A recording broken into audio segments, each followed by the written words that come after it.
Welcome. Welcome to the Kane Reloaded Show. I'm your boy DJ Reloaded. Tonight's special guest, Jay. Tonight we're going to talk about Nick Cannon drop over anti-Semitic comments about the Jewish community. Before we get into this topic tonight, I need for you guys to like the video, share the video. If you're not a part of what the Kane Reloaded Show do, definitely hit that subscribe and that notification bell. Again, tonight's topic, Nick Cannon. Um, man, where do we start, man? Just woke up this morning to the whole situation with Nick Cannon and everything and how it went down, right? So, Viacom, of course, major network, released him um, due to those comments that he made, those anti-Semitic comments he made earlier this week about the Jewish community. How do you feel about that, Jay? About them releasing him? I mean, yeah, just about them releasing him. I get into the light topic first. I mean, because it's a lot that we might cover. So, but how do you feel about that? I mean, because I mean, a lot of people are comparing this situation to like a Karen situation, right? So, like one of these situations where a white woman is calling the police on a black individual. Like, how do you? Oh, no. Do You're you not see that? even gonna go down that road. That's ridiculous. No, that's ridiculous. You have comparing that to the same, like, well, white people getting fired for doing this or doing that. Like, so No, because it's not even in the same vein. It's this sort of tactic that's used. Like if you say something that mentions another race, particularly a race of power, and I say a race of power, I mean somebody who has leverage within our society, right? Just mentioning them in a tone that can be taken negatively. They want to equate that because everybody wants to be a victim, or they want to minimize the way that they victimize other people. So they say, look, they victimize us too. They want to be that. No, Nick Cannon and what he said did not disparage or demean white people today. He did not. I mean, he talked about stuff from a historical standpoint, and then he talked about, this is very important, his belief. Okay, but now you can argue that his belief is, you can't never tell somebody their belief is wrong. You can say you just disagree with what they believe in. But if this is America, and in America, last time I checked, we have freedom of speech, we have freedom of religion, right? Okay. Freedom of religion means I can believe any dumbass shit I want to believe. And that's on me. As long as I don't hurt you, I'm free to believe it. And we know Nick Cannon by their work. Has he heard of Nick Cannon? Ain't never raised his hand against nobody. He never hurt nobody. No. He just want to believe something that you don't agree with. That's different than a Karen calling the cops on somebody, where the cops is going to come and deliver AKA justice or death to somebody. I agree, right? When I saw that comment on social media today, when somebody made that comparison, I was kind of blown away because normally it's a good chance when the police is called on a black individual. Someone's either could go to jail or other, right? I don't think in this instant with Nick Cannon making his comments, which when I saw the comments, I was like, wow, he really said that. He went in, right? Let me go into some of those comments that Nick Cannon said, right? Nick Cannon said the people that don't have melanin are a little less. Cannon said, claiming when they were sent to the mountains of the Caucasus, the sun started to deteriorate them. So then they were acting out of fear. They're acting out of a low self-esteem. They're acting out of deficiency. So therefore, the only way they can act is evil. They have to rob, steal, rape, kill in order to survive. So these people that didn't have what we have, and when I say we, I speak to the melanated people, they had to be savages. Their actions, they're acting as animals. So they are the ones that actually closer to animals. They're the ones that actually the true savages, right? I think he said a mouthful. I think that, for me, he should have said from a historical point, you know what I mean? Because I mean, like if I'm white and I see that, I have the right to be offended, right? Yeah, you have the right to be offended. So I think that he should have put it in a better context. I mean, because I think white people did get offended, but now I know Viacom did release him. And I was looking into it, and every major article I looked at, they didn't even release him for these statements he made here. They released him for the statements he made towards the Jewish community. Yeah, we get to that in a second, but just speak on what you said. We in the PC era, right? Mm-hmm. Where everybody, but here's the problem that we're getting to in society, and it's a problem in general. Okay. Where we forget that this is America. You want to be accepted for who you are, right? Right. But at the same token, I want to be accepted for who I am. Now, this is what we forget. We can't force acceptance. We can only force tolerance. Okay. So the things that you do, the way you dress, the way that you are, I don't have to agree with it. I ain't got to like it. That's acceptance.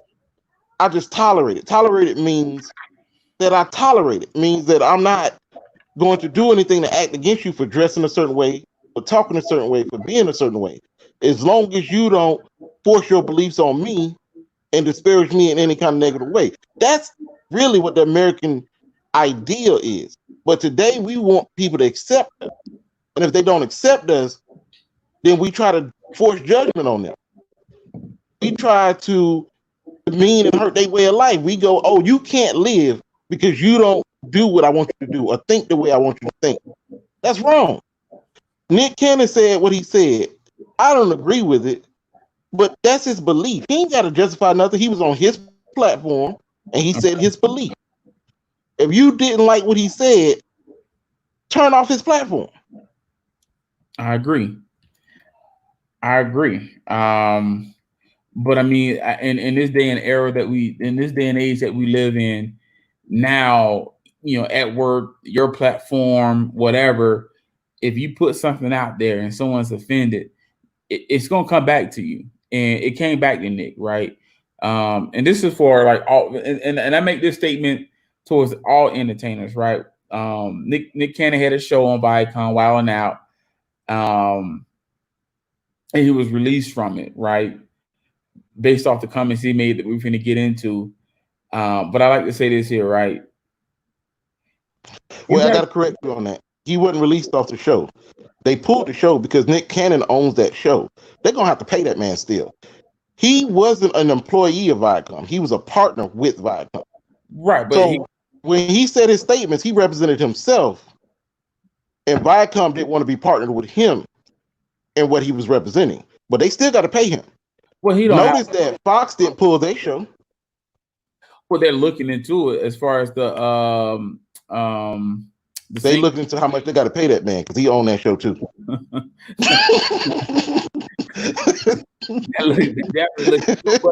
but like I mean, like with Wild now, he's demanding full ownership, so he's the partner with Wild now. So it is a $1 billion show. So I mean, like I said, I would like to see where this is gonna go. I mean, they don't have to show it on his network. And Puff Daddy did extend the olive branch to Nick Cannon.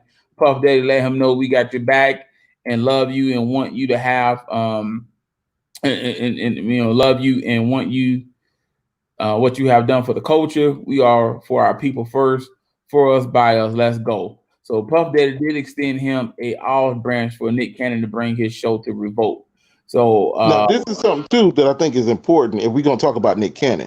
We have to mention that Nick Cannon said something, whether you agree with it or not, right? He said it from his personal belief. Now, when people showed that they was offended by what he said, Nick Cannon also said, well, let's have a dialogue. Let's have a discussion. He did. And they denied him a discussion. Now, if somebody's actually willing to learn and grow from doing something that you deem to be wrong, but you're not willing to even allow them to grow, you just want to cancel them right away, that's wrong. How do we get anywhere? Because if he came from a place of ignorance that you feel he was being ignorant, and he acknowledged that himself and said, I didn't know any better. Well, let's talk about this. Enlighten me, please. He asked for enlightenment. And instead of giving him enlightenment at the time of day, they chose to cancel off his means. That's not about progression, of growth, of understanding, of development, of brotherhood of any kind. That's about putting somebody in their place. You don't. You never see a healthy dialogue about that particular conversation, right? And we're gonna get into it right now. Nick Cannon made comments that black people are the true Hebrews, and include and again they took that as an anti-Semitic conspiracy theories that's out there now. He also stated um, that he can't be black. Again, Jewish people control. He said Jewish people control the media, like linking it to power of the Rothschilds family banking, who have long, they say they've been long targeted against anti-Semitic theories. So he said a lot about the Jewish communities, and he also said that blacks can't be anti-Semitic because we're the Semitic people, and a lot of people took offense to that. So that's some of the things that you kind of hinting on, as far as him being fired and everything else. I just want you to touch on that, like as far as with those statements he made about the Jewish community. Do you think that the reaction from the Jewish community that he's getting and the backlash that he's receiving, do you think is valid, or do you think it's again from a lack of understanding? It's okay. It's a movement that's been going on for a long time. Okay. The new Israelite movement, and I ain't going to say a movement. It's a new, almost religious theory that people are going. This is somebody's belief. That's why I keep saying belief. Okay. The same way you had people that started becoming Scientologists in the early 1900s, and they really adopt Scientology today to where they believe the stuff that's preached in that church, whether we agree with it or not. Mm-hmm. The new Israelites believe that black people are the chosen people. Okay. They preach this. It's in their biblical understanding, wherever the scripture they get from. I'm not going to go into that because I'm not a new Israelite, but I do know that this is their belief system. The same way you have people who have a religion of Star Wars. They really believe in Star Wars. That's their religion. I don't know. We can laugh and joke about it, but they really believe in it. I don't know. So if somebody believes, it's true. It's listed on the what is it? The Census Bureau, when they go to the census and they give you the list of religions and stuff like that. Right. You get the list of all the religions that's listed, sanctified religions in America. People believe in Jedis. You can be a real Jedi. I'm not making this up. So if I'm allowing people to believe in that, if a person comes to me and say they believe that black people are the true Jews and that's what their belief is, and this is what I'm talking about with beliefs. Religions is real tricky because you can't tell somebody their religion is wrong. Right now, what's the difference between Jews and Christians? We believe in Jesus, they don't. Okay. So if we believe in Jesus and they go, Jesus don't exist, they can't tell us we wrong. We can't tell them they wrong. We just believe what we believe. Okay. And we accept that they believe what they believe. They accept that we believe what we believe.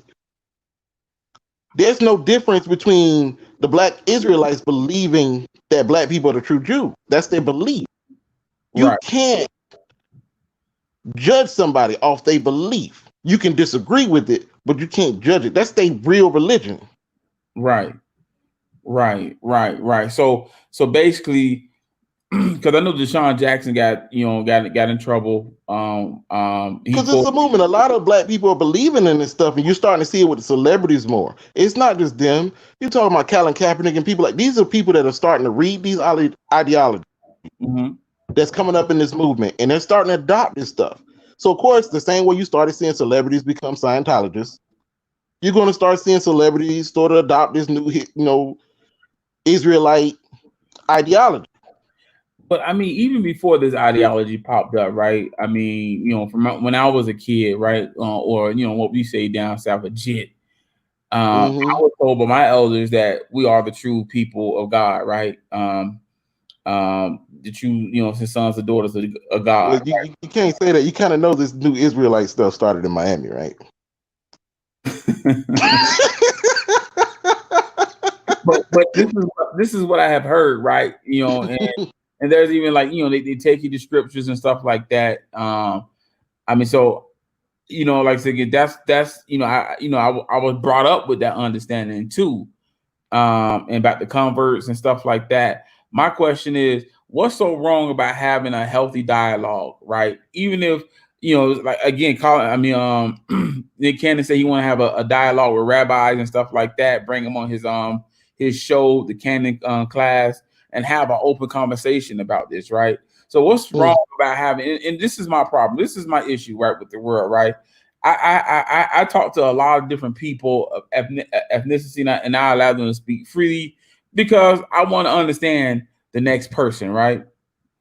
So when we talk about slavery, when we talk about the Civil War, when we talk about historical events, I don't take anything personal or do I get upset about it, right? That's all a part about growth and understanding each other, right? By taking the time out and listening to each other while being sensitive about it, right?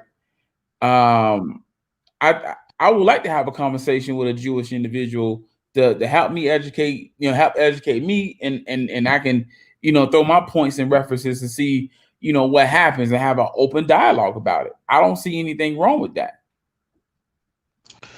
But the world does. Now it depends on what you have in the conversation with, because look at the things. Even what we talked about, you touched on Deshaun Jackson.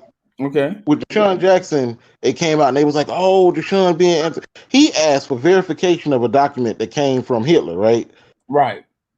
But he was asking for the origins of the document, right? And people called him. They like, you shouldn't repost anti-Semitic language or literature and stuff like that. That's silly. Because even in his post, he was looking for enlightenment on the Twitter post, and he was shut down. The issue is when it comes to anti-Semitism, and I feel like this strongly. A lot of things are automatically jump to be that, even if they're things that are true. Is that hold up? But is that more of a form of controlling the narrative? Yes, that's a form of controlling narrative, because if I shoot you down for bringing up a question and asking a question, Deshaun Jackson asked a question. He asked the question, and he was shot down as being racist and anti-Semitic. If I shoot you down for asking a question, and it's a genuine question, not facetious, you're being genuine, we can never have a dialogue if I'm gonna continuously do that to you. But I think more people found offense that he quoted, and let me give you what Deshaun said, right? And again, this is what Deshaun. It was a tweet he put out there, right? And it said Hitler said, because the white Jews knows the Negroes are the real children of Israel. You ain't got to. I know the whole thing. He quoted a Hitler quote, and then he quoted Farrakhan, right? But he also asked the question. He didn't just put it out there to put it out there. He asked the question. Now the question get lost in the news, but the question he asked was, "What's the real origin?" He didn't know if it really came from Hitler. It's kind of like if somebody tell you that the bug was made by Hitler. Right. It was, but you be like, really? You might be like, was it really? Yes, the design came from Hitler and from Nazis anyway. I ain't gonna say from Hitler, but from Nazis, Okay. And we made a lot of money off of it. They was putting that car out left and right. You might still be able to see like an old bug in the junkyard today. Yeah. But this is supposed to be a Nazi vehicle. Okay. I didn't even know that. But if I asked the question where it came from, and you automatically called me anti-Semitic because I asked the question, because I'm coming to you from an ignorant perspective. I'm admitting that I'm ignorant by asking the question. And then you shoot me down. Right. We can't have no dialogue. Because if you're going to shoot me down for really seeking knowledge, then you're not really trying to have knowledge out there. You're trying to control the narrative, and you're trying to limit exposure to what you don't want to be exposed or even discussed.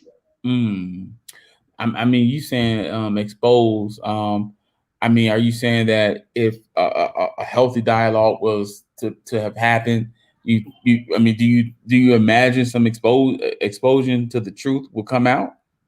There's always exposure to the truth, and I'm not saying this is a negative or a positive, anything like that. Okay. Nobody is clean in this world. Everybody got a little dirt and a little stains on them when you go through life. History is like that. Nothing's clean. Like the same way people go, okay, black people talk about slavery, right? Mm-hmm. But then when you really look up slavery, you find out that a lot of us was enslaved by our own people. Fact. That we was sold out from Africa by other Africans because they couldn't get in the jungle. They couldn't navigate the jungles. we was bringing Africans to shore and selling them to Europeans and Okay. walking them into the tribes and selling them off. You find that out, it's ugly history, but it's the truth. Right. So a Right. lot of black people will just be like, no, when people talk about that aspect, we'll go, nah, man, you trying to minimize slavery. But it's just because we don't want to discuss that because we feel like they're deflecting. Well, no, Like, even think about, go I, ahead. I disagree with that, right? I think a lot of black people don't want to have that conversation because they're uneducated about that part of history, right? Like when there's a lot of black people that own slaves. Yeah, Yeah, I mean, it wasn't just one individual. You had a lot of black people that owned slaves, but what happened was, um, what I'm saying, they took it to court because they said that it is wrong for blacks owning blacks, and that'll confuse the slaves. So they passed a law so blacks couldn't own slaves, and a lot of those slave owners became slaves themselves. I think a lot of people don't educate themselves enough to have a healthy dialogue about that. Trust me, I read a lot of history books, and it pisses me off when I discover something. I do fault the education system for that. I think the education system in America is poor. That's a whole nother conversation because it doesn't give us the true facts of historical events that took place in this country because a lot of people want to exactly. take Yeah, it in. exactly. And I think when you get with a lot of stuff, not, and I understand the idea behind the anti-Semitic movement. Right. The idea basically came because I say this all the time to anybody that listens. Henry Ford, the Mm-hmm. founder of Ford Motor Company, right? He had Okay. a newspaper that he released every week, and he had a radio show. And on his radio show, he would just go in on how Jews are the evil and the scourge of the earth, right? Right. In one way or another. But this is Henry Ford is like the Bill Gates of his time. You imagine Bill Gates was coming out and talking about one race of people every week. People would just be listening in, tuning in to what he's saying. They'd be like, "This is crazy." I don't see nobody talking about Bill Gates talking about vaccinating black people. Well, that's another thing, but that's a whole nother conversation. We get into that another show. But what I'm saying is they come in and they do that stuff. He was doing that. He was real anti-Semitic about it. But what it led to was a lot of negative actions being carried out against Jewish people. Now, the issue that I have with this is that he did this in the 1920s. 1915. You know what happened in 1915? I'll just go ahead and tell you. 1915, the movie came out called Birth of a Nation. Okay. You know what Birth of a Nation is? Now please educate me. Birth of a Nation was a movie that propagandized black people as being savages that will attack white women if not controlled or killed. That was a And that very it was up to white men to go out and remove this scourge from their environments. So yeah. it propelled white men to go ahead. This led to the extreme development of the KKK. That was The KKK didn't have uniforms. That came from Birth of a Nation. Them putting on the hoods, them burning the cross, them ride on the horses and all this stuff, being organized like that. All of this came from Birth of a Nation. It was in 1915, that was a very right? poor movie. That was a very poor movie. That was a very low budget too, by the way. It was one of the first motion. It was the first one of the first movies ever made. You could tell it was very poorly put together, but it But you did. have to think about the impact of this. This is like you went from looking at pictures to seeing something move, and the Right. first time you seen something move, it's telling you that black people are evil and need to be put down. This had Right. a profound effect on white children, on white men, and everybody, which led to people signing up for the KKK by the millions, Right. which also led to the high persecution of blacks in the South. This is where you started seeing blacks flee from the South, going to Chicago, going up north, going out west, because they were being murdered on sight. On sight. Like there's newspapers that was coming out after Birth of a Nation that would have black people being lynched at picnics and castrated like it was a block party.